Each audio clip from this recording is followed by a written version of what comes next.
Athaliah's story begins in darkness. She was the daughter of King Ahab and Queen Jezebel of Israel.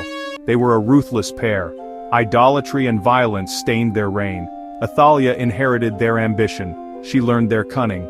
The princess grew up in a palace of intrigue. She saw the worship of Baal replace the worship of Yahweh. Athallah learned that power was everything, morality was nothing. Her heart hardened against the true God. She embraced the idols of her parents. Her fate was sealed with a political marriage. She was sent to Judah. She married Jehoram, the prince of the southern kingdom.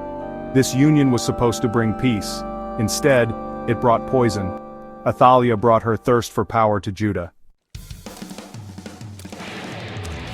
Athaliah's influence over Jehoram was strong. She encouraged his worst impulses. He turned away from the God of his fathers. He allowed the worship of Baal in Judah. Temples were built. Altars were erected. The people were led astray. Whispers of dissent were silenced. Those who remained faithful to Yahweh were persecuted.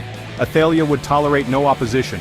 Her ambition knew no bounds. She craved ultimate power. Jehoram's reign was short and bloody. He died a miserable death. Athallah saw an opportunity.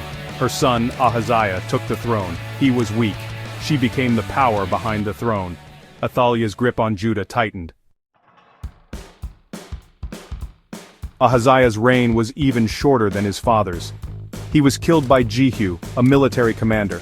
Athallah saw her chance. She seized control. She declared herself queen. She was a usurper. She had no right to the throne, but she would let nothing stand in her way. To secure her position, Athallah committed a horrific act.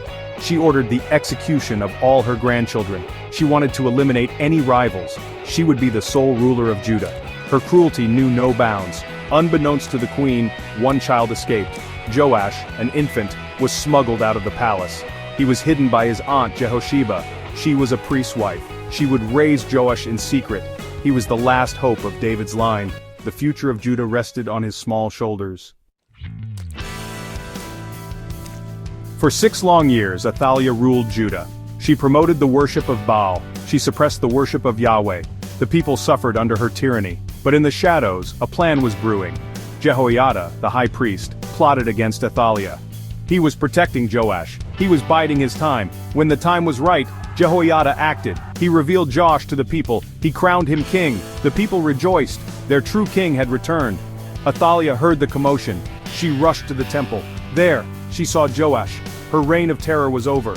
Jehoiada ordered her execution. She was taken outside the temple grounds and killed. The people rose up against her idols. They destroyed the temples of Baal.